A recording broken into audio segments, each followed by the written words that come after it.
This year, Hyundai's N Performance sub-brand takes on its first SUV, the Kona N subcompact crossover.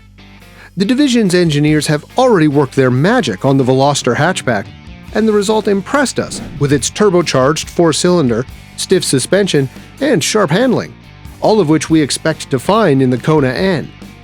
All the typical sporty elements are present on the exterior: blacked-out grille, creased and hole-punched hood, large air intakes, sleek and simple light signatures, N badges, low-profile tires, a dual exhaust, and a red pinstripe along the bottom edges of the spoiler, side skirts, and diffuser.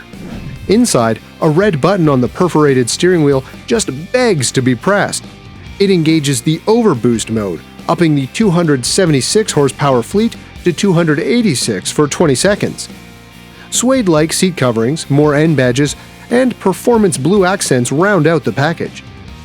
Before we go on, like this video, smash the subscribe button, and click the notification bell so you don't miss any of our videos. The Kona crossover joins the N brand's ranks this year. Watch for it at Hyundai dealers this fall.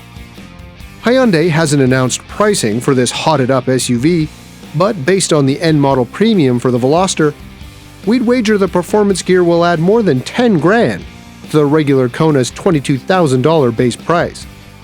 When we learn more about Kona N's pricing and features, we'll update this story with results.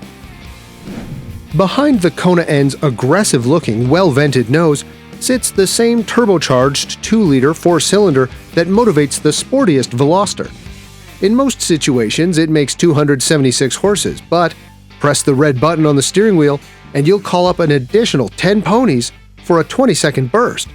Unsurprisingly, the crossover won't offer its smaller sibling's manual transmission. An 8-speed dual-clutch automatic will handle the shifting duties and route torque to the front wheels only. When we get a chance to test drive the Kona N, we'll update this story with test results and driving impressions.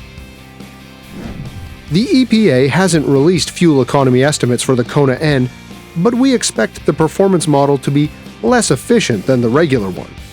We'll eventually have a chance to test out the Kona N's highway fuel economy on our 75-mile-per-hour highway fuel economy test route.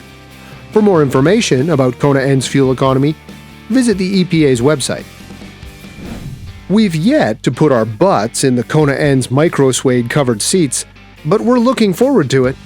In the contrast stitching, mode buttons, and shifter knob, the N brand's signature color, Performance Blue, adds some much-needed brightness to the all-black interior.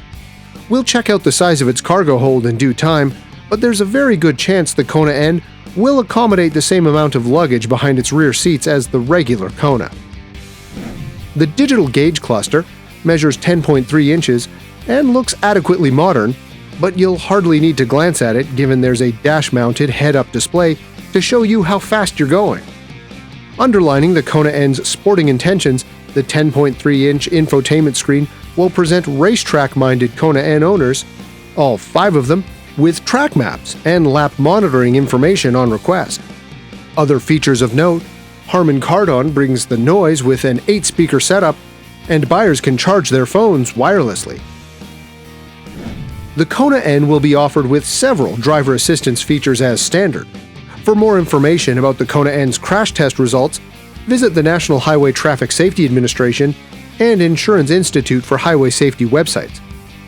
Key safety features include standard lane keeping assist and blind spot monitoring, automatic high beams, and adaptive cruise control.